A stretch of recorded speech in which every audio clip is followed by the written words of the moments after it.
보리를 추수하는 절기로 우리가 예배를 드립니다. 근데 우리가 기억해야 될 것은 구약에도 맥추절의 절기가 있습니다. 우리 초실절, 다시 말해서 무교절과 또 맥추절, 칠칠절과 그리고 초막절, 이 수장절이 이 유대의 세 가지 중요한 절기 중에 있었는데요. 이 맥추절의 의미가 우리의 굉장히 중요한 신앙적인 의미를 말씀하고 있는데 우리는 종종 이것을 간과할 때가 있습니다.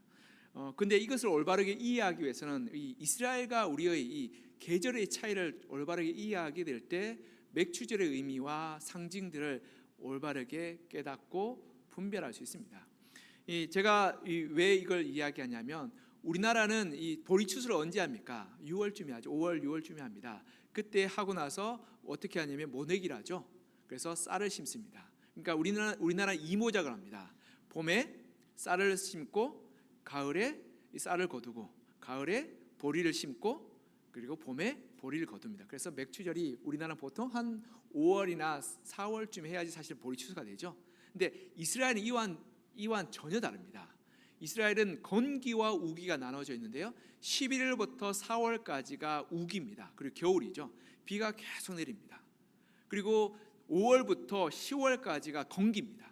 비가 한 방울도 내리지 않습니다. 거의 비가 내리지 않습니다. 그래서 쨍쨍한 여름이 시작됩니다.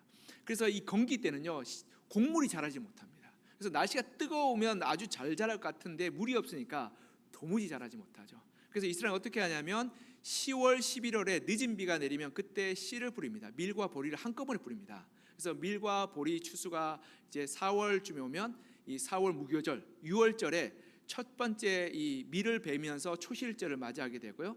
그리고 보리 추수가 끝나는 이 77, 49일이 지나면 보리 추수가 끝나는 맥추절에 이 모든 곡식이 끝이 납니다. 그리고 그때부터 한 5월, 6월 말 7월 초가 이제 맥추절인데요. 그때부터는 뜨거운 여름이 시작되는데 그때부터 어떤 일이 일어나냐면 여름 과일이 있기 시작합니다. 여러분, 이스라엘의 대표적인 과일이 어떤 걸까요? 포도, 석류, 대추, 야자 같은 거죠. 이 포도, 석류, 대추, 야자는 건조하고 날씨가 뜨거울 때 잘 자랍니다. 우리나라도 포도 산지가 어디에 있냐면 비가 잘 안 내리는 곳, 건조한 곳에 포도가 잘 된다고 합니다.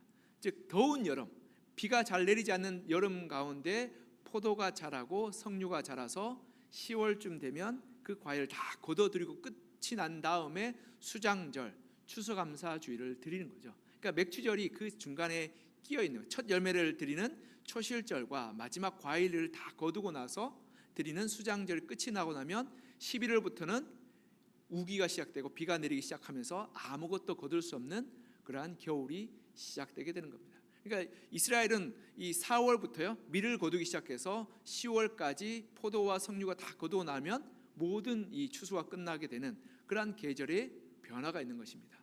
그러하게 맥추절이 그 중간에 끼어 있는 특별한 의미를 가지고 있는데 그 의미를 우리가 올바르게 살펴보게 될 때 하나님이 왜 맥추절을 지키라고 하셨는지를 알게 되고 그것이 신약 시대를 사는 우리에게 어떤 의미를 가지고 있는지를 올바르게 살펴볼 수 있게 되는 것입니다. 오늘 본문에는 예수님께서 이 맥추절에 관한 언급을 합니다. 근데 어떤 분들은 이렇게 말하더라고요. 눈 씻고 봐도 맥추절 언급이 없는데요 라고. 근데 35절에 보면 나는 너희에게 보라, 너희 눈을 들어보라, 밭을 보라, 희어져 추수하게 되었더라는 이 구절이요 원래 랍비들이 이 오순절, 맥추절을 언급할 때 사용하는 구절인 겁니다. 그러니까 예수님이 이 맥추절을 언급하면서 추수 때가 되었다는 말을 하시면서 너희가 이 절기를 어떻게 바라보고 어떻게 지켜나가며 신앙이 어떤 의미를 있는지를 살펴보아서 너희 믿음과 너희 그런 삶을 살아가야 될지를 설명하고 말씀하고 있는 것입니다. 즉 오늘 본문에 이 예수님께서 맥추절을 언급하시면서 하시는 말씀을 통해서 우리가 어떻게 맥추절을 지키며 신앙으로 우리가 새롭게 해야 될지를 살펴보고 묵상하고 결단하는 시간이 되었으면 좋겠습니다. 첫 번째로 우리가 먼저 기억해야 될 것은 하나님의 사명을 따라갈 때 우리 삶 가운데 하나님의 은혜로 충만케 된다는 사실입니다. 우리 본문 34절 같이 한번 읽어볼까요? 34절 시작. 예수께서 이르시되 나의 양식은 나를 보내신 이의 뜻을 행하며 그의 일을 온전히 이루는 이것이니라. 아멘. 예수님 지금 갈릴리에서 출발해서 예루살렘으로 가시고 있습니다. 사마리아를 지금 지나가서 지금 오늘 본문 4장은 사마리아 여인과의 만남의 이야기 중에 한가운데 있습니다. 그런데 오늘 본문의 계절과 날짜가 언제쯤이냐 하면 오늘 본문 35절에 보면 이렇게 말하고 있죠. 너희는 넉 달이 되어야 추수할 때가 이르게 되었다. 여러분, 이스라엘 사람들이 추수할 때가 언제인지 제가 좀 전에 말씀드렸죠. 언제라고 말씀드렸나요? 5월, 6월입니다. 5월, 6월에 밀추수와 보리추수를 합니다. 그러니까 5월, 6월 전 넉 달이 전이니까 오늘 본문에 보면 너희는 넉 달이 지나야 추수할 때가 되었다고 말하니까 이 때가 언제쯤일까요?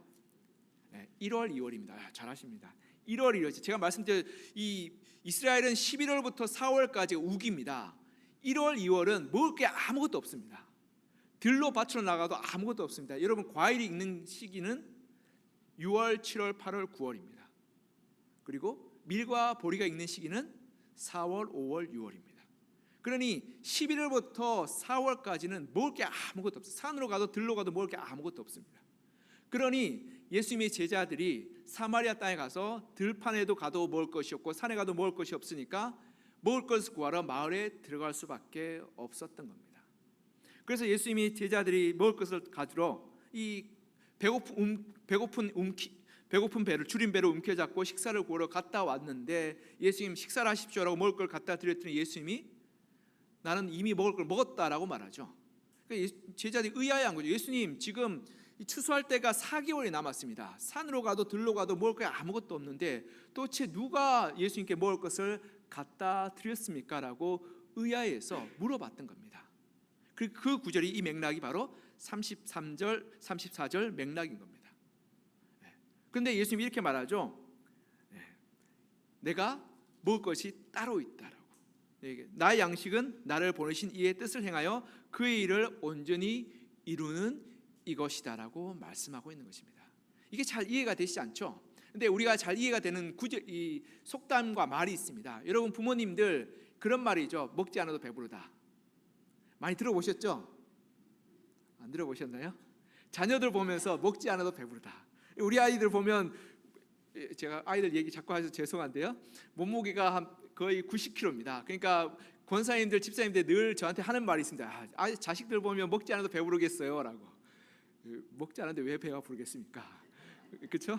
그러나 듬직한 것을 보면 든든하고 마음이 의지가 되니까 먹지 않아도 배부르다는 마음이 들지 않겠습니까? 그와 마찬가지로 자녀들이 잘 먹고 자녀들이 행복하고 자녀들이 만족스러울 때 내가 좀 배고프고 내가 좀 힘들고 내가 좀 어려워도 어떻다고요?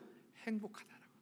그렇기 때문에 우리의 부모님들, 우리 어머니 아버지들이 고생하고 힘들고 어려워도 자식들 웃어주는 걸 한 번만 웃어줘도 행복해서 기뻐하고 즐거워하는 거 아니겠습니까? 그것이 꼭 뭐 나이가 많은 부모가 아니라도 나이가 어린 부모라도 우리 잠옷에 있는 아이처럼 부모가 저 아이를 기를 때 밤마다 깨고 밤마다 힘들고 울며 보챌 때마다 일어나야 되지만 그 힘들고 어려운 그 순간들이 아이가 한번 웃어주는 것만으로도 행복하고 즐거운 것 아니겠습니까? 이것이 우리의 사명과 우리의 삶의 목적을 올바르게 알 때 일어나는 일인 것입니다. 우리가 아무리 맛있는 거 먹고 아무리 좋은 것을 갖는다 할지라도 우리 가운데 우리의 진정한 목적과 사명을 알지 못할 때요, 찾아오는 그 배고픔과 허기와 갈증들을 채울 방법이 없는 것입니다. 그래, 우리의 사명과 우리의 목적을 올바르게 알고 달려가게 될 때 조금 힘들고 조금 배고프고 조금 어렵다 할지라도 우리는 그 일들을 기쁨으로 감당할 수 있게 되는 것입니다. 우리가 올해 이 6개월을 보내면서 우리의 삶을 돌아볼 때 우리의 교회가 교회됨, 우리의 이 성도가 성도됨이 어디에서 나타나게 됩니까? 우리의 사명이 무엇이겠습니까? 그것은 바로 그리스도의 증인됨의 사명 아니겠습니까? 그래서 우리가 6월 달에, 지난달에 우리가 이 웰컴 데이라고 해서 초청주의를 하고 또 그러면서 많은 이들을 불렀습니다. 그래서 교회 새 가족들이 찾아오고 올해도 여러분 한 6분 이상이 교회에 등록하시고 또 헌신하셨음을 보면서 제가 그분들만 보면 먹지 않아도 배가 부른 것 같습니다. 그리고 참 감사하고 행복한 것 같습니다. 여러분, 우리 성도님들의 사명이 이것 아니겠습니까? 우리 가정 가운데 우리 자녀들이 하나님을 믿고 하나님을 잘 섬기게 될 때 얼마나 행복하겠습니까? 우리 일터가 우리가 정말 서로의 그러한 이기적인 욕망과 그리고 잘못된 이 정글과 같은 법칙으로 서로 미워하고 다투고 경쟁하는 곳에서 떠나서 서로 신뢰하고 의지하고 그리고 서로를 존중해주는 곳이 될 때 얼마나 행복하겠습니까? 잠시 잠깐의 어려움과 고난과 힘듦이 있다 할지라도 넉넉히 이겨낼 수 있지 않겠습니까? 그것이 바로 사명으로 사는 삶의 모습인 것입니다. 우리가 하나님의 말씀에 순종하며 사명으로 살아가게 될 때 그 나머지 것들 하나님께서 채워주시고 공급하여 주시고 은혜를 베풀어 주시며 또한 우리의 삶 가운데 부족하고 좀 모자란 것이 있다 할지라도 그것을 인해서 절망하거나 낙담하지 않을 수 있는 것입니다. 여러분, 우리 교회의 새 가족들이 많이 찾아온다면 제가 잠을 자지 않아도 행복할 것 같습니다. 먹지 않아도 배부를 것 같습니다. 그리고 그로 말미암아서 우리 가정이 변화되고 이 나라 이 민족이 사회가 변화된다면 그것이 우리의 큰 기쁨이요 감사가 되지 않겠습니까? 조금 가난하고 어렵다 할지라도 조금 돈을 못 번다 할지라도 우리의 모든 이들이 하나님을 잘 섬기게 된다면 그것이 얼마나 큰 축복이요 은혜겠습니까?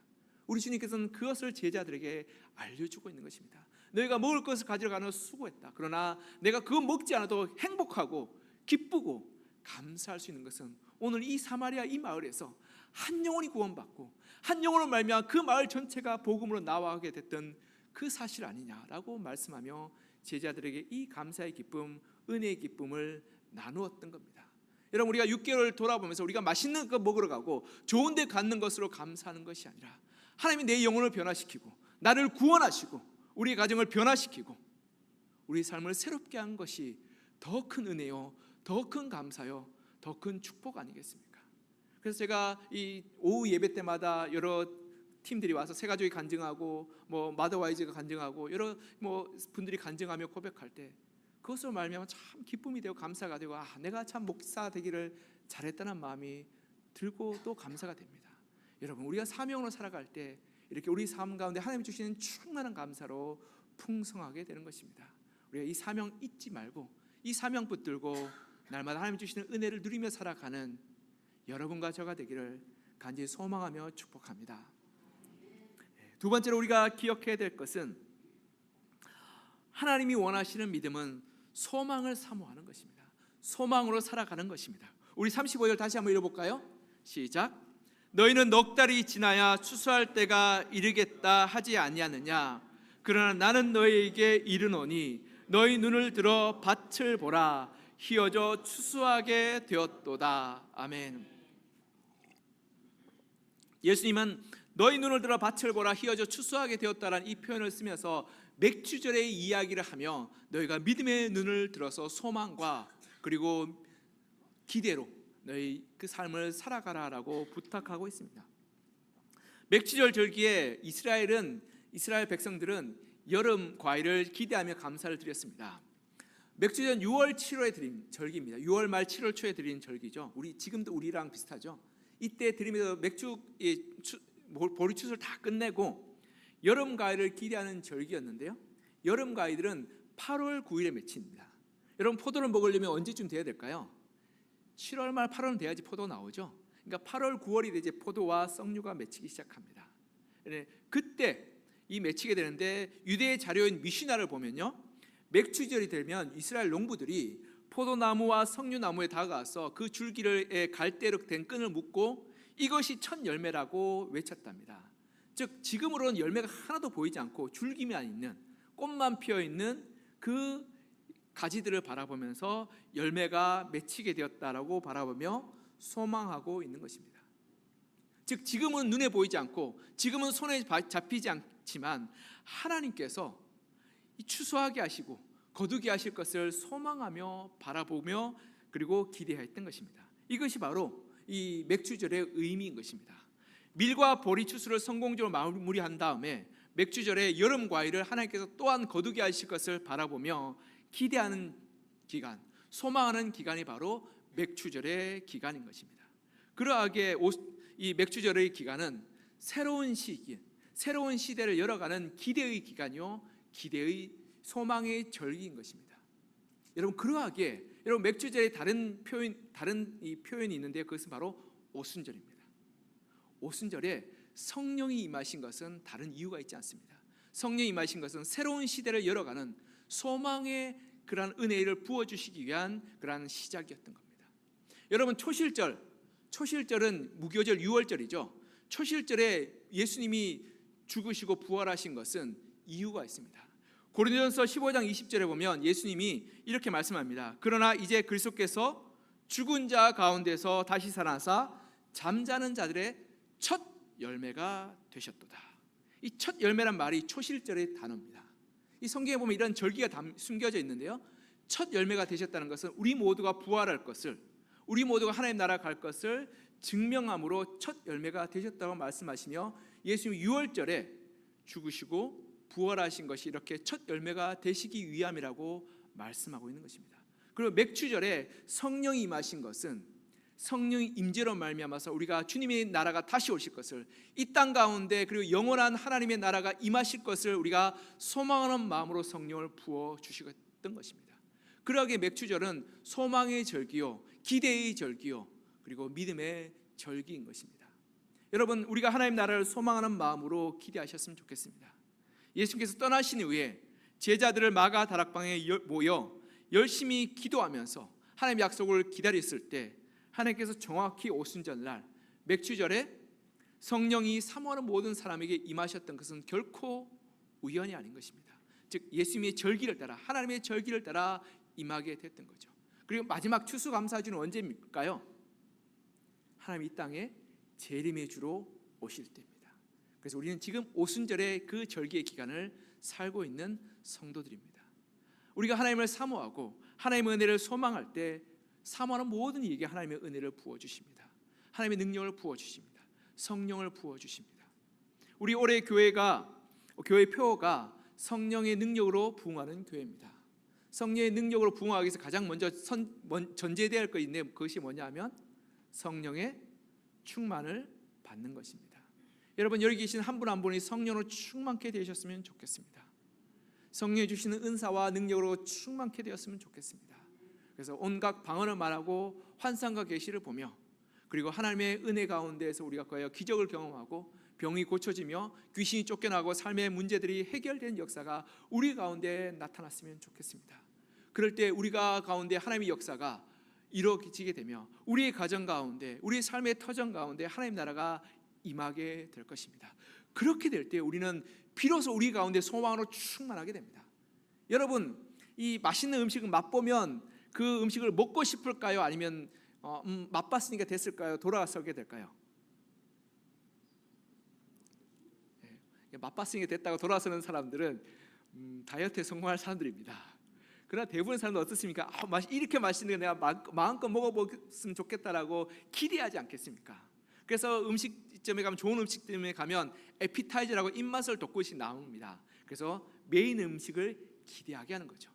그와 마찬가지로 성령께서 우리 가운데 임하여서 역사하시는 것은 하나님의 영원한 나라를 기대하기 위한 하나님의 전초인 것입니다. 즉 우리가 성령이 충만케 될 때 우리 가정 가운데 하나님 나라가 임하여서 이렇게 행복하고 즐거운데, 하나님 나라 가면 얼마나 더 행복할까? 하나님과 우리 교회 가운데 임하여서 우리가 교회 공동체가 하나 되어서 이렇게 기뻐하고 감사하고 즐거워하는데, 하나님 나라 가서 진정한 성도들, 수천 수만 수십만의 성도들과 함께하게 되면 얼마나 행복하고 즐거울 거라고 하나님 나라를 기대하지 않겠습니까?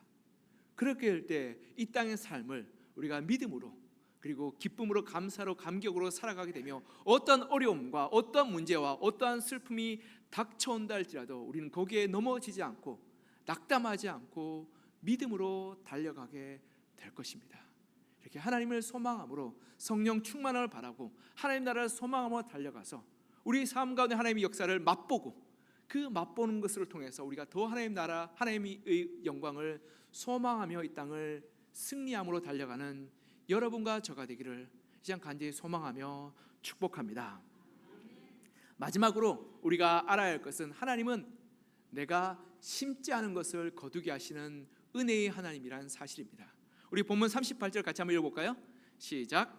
내가 너희로 노력하지 아니한 것을 거두러 보내었노니 다른 사람들은 노력하였고 너희는 그들이 노력한 것에 참여하였느니라. 아멘.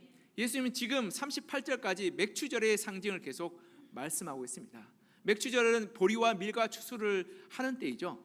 그런데 이 제자들은 지금 아무것도 가지지 않고 사마리아 땅을 지나고 있습니다. 그래서 거둘 것이 아무것도 없는 거죠. 그런데 하나님의 긍휼과 은혜로 제자들이 나아가서 음식을 구하여 올 수 있었던 겁니다. 그와 마찬가지로 예수님은 그것을 지적하며 너희가 밀과 보리의 씨앗을 뿌리지 않았고 노력하지 않았음에도 불구하고 오늘 너희가 음식을 거두지 않았느냐. 그와 마찬가지로 너희가 수고하고 애쓰지 않았던 것들을 하나님께서 은혜로 너희 것을 주실 것이라고 말씀하고 있는 것입니다. 여기에 우리가 굉장히 중요한 신앙의 의미가 담겨 있습니다. 예수님 우리의 구원을 위해서, 우리의 자유함을 위해서, 우리의 그러한 풍성한 삶을 위해서 이미 십자가에서 우리를 대신하여 물과 피를 흘리심으로 대가를 지불하셨습니다. 사실은 우리의 삶을 돌아보면 우리는 우리의 죄와 우리의 연약함과 우리의 어리석음으로 마땅히 징벌받아야 되고 멸망해야 되고 그리고 고통받아야 마땅한 죄인입니다. 그러나 주님께서 우리를 대신하여서 헌신하시고 죽으시고 그리고 피 흘리셨기 때문에 우리는 우리가 심지 않고 우리가 노력하지 않은 하나님의 은혜와 하나님의 긍휼과 하나님의 사랑을 받게 되었던 것입니다. 이것을 은혜라고 말합니다. 우리가 누군가의 관계에서 사랑하는 관계가 되면 사랑은 일방적일 수 없습니다. 사랑은 상호적인 거죠. 내가 그를 위해서 헌신하고 수고할 때 나는 그로 말미암은 사랑과 헌신도 또한 받을 수 있는 것입니다. 그러나 우리와 하나님과의 관계를 돌아볼 때 우리가 하나님께 헌신하지 않고 우리가 하나님을 사랑하지 않고 우리가 하나님 앞에 충성하지 않았음에도 불구하고 하나님 우리를 사랑하시고 긍휼히 여기시고 우리를 위해서 대신 희생하여 주신 것입니다. 이것이 우리가 심지 않은 것입니다. 근데 하나님은 우리가 심지 않은 것을 믿기만 하면 은혜로 부어주시겠다라고 약속하여 주시고 축복하여 주셨던 것입니다. 우리가 이 교회 본당 앞에 로비 밖에 나가면 꽃들이 많이 피어 있습니다. 여러분 꽃 보시면 참 예쁘죠? 꽃을 봐도 먹지도 못하는 거 뭘 그렇게 하나 라고 하시는 분 혹시 있을지 모르겠습니다. 근데 그 꽃이 그냥 자라든가요? 수고와 고생으로 자랍니다. 그 꽃 아시다시피 우리 권사님들이 날마다 새벽마다 와서 물 주러 오십니다. 심지어는 이런 말도 하십니다. 내 꽃 때문에 새벽에 나옵니다. 하나님 만나러 와야 되는데 물론 농담으로 아시죠, 그렇죠? 꽃에 물 주려고 자다가도 벌떡벌떡 일어난답니다. 이 더운 여름에 물 안 주면 말라 죽겠다는 마음으로 또 오시기도 한답니다. 여러분 그런 수고와 애씀이 있었기 때문에 그 꽃이 그렇게 아름답게 피어날 수 있었고 여러분들이 그렇게 그 꽃의 아름다움을 누릴 수 있는 것입니다. 물론 권사님의 수고가 있었죠. 또한 그것을 넘어서서 하나님이 날씨와 기온과 햇볕을 비춰주지 않는다면 그 꽃은 그렇게 아름답게 피울 수 없었을 겁니다. 그와 마찬가지로 하나님이 주시는 은혜와 사랑과 그 축복을 우리가 심지 않고 노력하지 않았지만 거저 주시는 은혜로 우리에게 베풀어 주시는 것입니다. 그것을 우리가 하나님의 주시는 은혜로 여기며 우리가 그것을 귀하게 붙들게 될 때 그것이 비로소 은혜가 되는 것입니다. 근데 그것을 모르고 그냥 지나칠 때 꽃이 피었구나 먹지도 못하는 거라고 지나친다면 그 하나님이 주시는 그리고 누군가 수고했던 그 아름다움을 누리지 못하고 그저 지나가 버리는 참 어리석은 사람 될 것입니다. 하나님께서 우리에게 귀한 삶을 선물로 주셨습니다. 은혜로 주셨습니다. 근데 그 선물을 우리가 귀하게 여기며 누렸으면 좋겠습니다. 그럴 때 그 삶이 축복이 되고 은혜가 되고 기쁨이 되며 감사가 될 것입니다. 에베소 2장 8절 9절 이렇게 말씀하고 있습니다. 너희는 그 은혜에 의하여 믿음으로 말미암아 구원을 받았으니 이것은 너희에게서 난 것이 아니요 하나님의 선물이라. 행위에게서 난 것이 아니니 이는 누구든지 자랑하지 못하게 함이라. 아멘. 우리가 구원을 은혜로 받았습니다. 그러하기에 하나님이 주시는 은혜와 그러한 사랑을 우리가 돌보며 감사하게 될 때 비로소 그 감사가 참된 복된 것 그리고 귀한 것이 될 것입니다. 사랑하는 성도 여러분, 한 해의 반이 지났습니다. 이 반이 지나면서 맥주 감사 예배로 드리는데요. 우리가 여기까지 온 거 우리가 한번 돌아봤으면 좋겠습니다. 하나님의 은혜와 하나님의 축복인데 우리가 우리의 삶 가운데 힘든 순간도 있었고 어려운 순간도 있었고 슬픈 순간도 있었지만 그럼에도 불구하고 하나님은 여전히 여러분들을 사랑하고 여러분들을 여전히 지키고 있으며 여러분들을 여전히 하나님께서 여러분들을 복을 부어주시고 있습니다. 우리가 그것을 바라보며 감사로 기쁨으로 그 복들과 은혜들을 누리며 살아 하나님의 주시는 그러한 것들을 풍성케 하시는 믿음의 삶 사시는 여러분과 저가 되기를 이제 간절히 소망하며 축복합니다. 말씀을 맺겠습니다.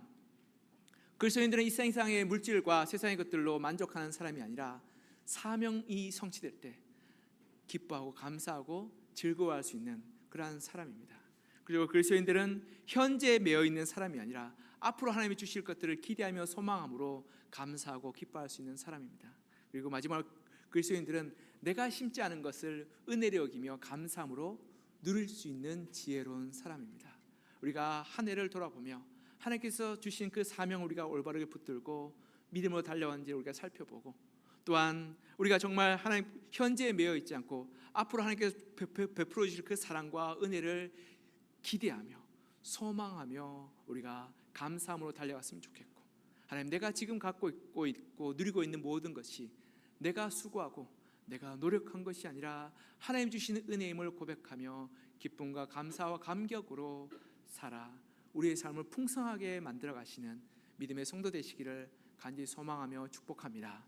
함께 기도했으면 좋겠습니다. 하나님, 내가 그렇게 사명을 살기를 소망합니다. 그리고 하나님이 주시는 은혜를 소망하며 기대하며 살기를 소망합니다. 그리고 지금 있는 것을 내 것이라 여기지 않고 하나님 주신 선물로 여기며 감사하며 살기를 소망합니다. 그래서 하나님께 주시는 은혜를 날마다 누리며 하나님의 축복 가운데 살게 도와달라고 이제 우리가 한 목소리 같이 기도했으면 좋겠습니다. 기도하겠습니다. 하나님 아버지, 하나님께서 우리 가운데 함께하여 주시고 은혜 베풀어 주시셔서 우리가 이 맥추절에 하나님 믿음으로 살게 하시고 은혜로 살게 하시고 사명으로 살게 하여 주시옵소서. 하나님, 우리가 정말 사명으로 달려갈 때 하나님 내 삶의 의미가 얼마나 귀하고 하나님께서 얼마나 우리를 사랑하여 주시며 하나님께서 우리 가운데 하나님은 얼마나 놀라운 일들을 행하시는지를 우리가 올바르게 보게 하여 주시며, 하나님 우리가 이 땅을 삶을 이유 없이 그리고 의미 없이 사는 것이 아니라 참 귀한 삶의 목적과 이유가 있음을 우리가 보게 도와주시옵소서. 하나님, 우리가 소망을 살게 하시고 현재 어려움과 현재 슬픔과 현재 고난 가운데 우리가 매어서 주저앉아 있지 않게 하시고 하나님 베풀으신 그 은혜와 하나님 베풀으시는 희망과 하나님 베풀으시는 그 능력을 바라보며 우리가 날마다 믿음으로 소망으로 달려가게 도와주셔서 하나님 앞으로 주실 것을 하나님 기대하며 소망하게 하여 주시옵소서. 그리고 하나님, 우리가 심지 않은 것을 거두는 은혜의 삶을 살아가는 자임을 우리가 기억하게 하여 주시옵소서. 나의 나됨, 나의 가지고 있는 모든 것들이 하나님께서 주신 은혜와 선물임을 우리가 올바르게 기억하여 믿음의 열매를 맺어가게 도와주시고 하나님 앞에 영광 돌리는 그런 삶 살게 도와주시옵소서. 주께서 우리 가운데 함께하여 주님 역사해 주셔서 믿음의 열매, 구원의 열매, 생명의 열매를 맺어가게 도와주시옵소서. 사랑과 은혜가 풍성하신 하나님 아버지, 하나님께서 우리 가운데 은혜를 베풀어 주시며 주의 부르심과 주의 인도하심을 따라 우리가 살게 하심을 감사합니다. 하나님, 우리가 사명으로 살기를 소망합니다. 이 땅에 의미 없는 것, 썩어져 버릴 것에 우리의 마음을 두지 않게 하여 주시고 영원한 것, 정말 가치 있는 것에 우리의 마음을 두어서 하나님의 기뻐하시는 뜻을 이루어감으로 말미암아서 한 영혼이 구원받고 우리 가정이 변화되고 우리 공동체가 살아나며 이 나라의 민족이 변화되는 것을 우리의 기쁨이요 우리의 그러한 사명을 여기고 우리가 정말 그것을 위해서 믿음으로 달려가게 도와주시옵소서. 하나님, 현재의 문제와 아픔과 슬픔과 고난 가운데 우리가 매어 있지 않게 하여 주시고 우리가 소망으로 일어서게 하여 주셔서 하나님, 우리의 슬픔과 절망과 고통이 하나님 주시는 은혜와 사랑과 능력을 이길 수 없음을 우리가 고백하며 그 소망과 그 은혜로 우리가 날마다 달려가게 하여 주셔서 하나님이 주실 것을 기대하며 하나님의 은혜 베푸실 것을 바라보며 우리가 성령을 사모하게 하시고 하나님이 주시는 복을 사모하게 하시고 하나님이 주시는 능력을 사모하게 하시고 하나님이 주시는 은혜를 사모하게 하여 주셔서 우리가 감사와 기쁨으로 우리의 삶을 날마다 달려가게 도와주시옵소서. 또한 하나님은 심지 않은 것을 거두게 하시는 은혜의 하나님이심을 우리가 고백합니다. 우리가 마땅히 치러야 될 대가와 슬픔과 고통과 아픔들을 우리 주님께서 대신 치루어 주시고 우리 삶 가운데 하나님의 은혜를 부어 주셔서 우리의 삶을 복되게 하여 주시며 은혜로 풍성케 하여 주시며 감사합니다. 그 감사로 우리의 삶에 주신 그 하나님의 축복과 은혜를 누리게 하여 주시며 그리고 그 감사가 우리 삶과 풍성케 되어서 우리 삶이 하나님의 은혜로 얼마나 풍성한지 얼마나 가득한지 얼마나 차고 넘치는지를 고백하여 그 은혜로 날마다 살아가 아름다운 열매 맺게 도와주시옵소서. 하나님 6개월을 은혜로 살게 하심을 감사합니다. 하나님 여러 많은 영혼들을 보내어 주시고 함께 예배드리게 하심을 감사합니다. 하나님 앞으로 6개월도 하나님의 은혜로 풍성케 되어서 우리가 세상 가운데 그리스도의 증인됨을 삶을 살게 하여 주시고 그래서 사랑을 나누게 하여 주시며 그래서 우리의 가정이 변화되고 우리의 일터가 변화되고 우리의 공동체가 변화되어서 그 소망으로 우리가 날마다 하나님의 은혜를 바라보며 달려가게 도와주시고 그리고 날마다 감사의 제목을 고백하며 나누며 풍성한 하나님의 사랑 가운데 거하여서 세상에 알 수 없는 기쁨과 평안과 감사로 살게 도와주시옵소서. 주의 은혜 감사드리며 살아계신 예수 그리스도의 이름으로 기도합니다.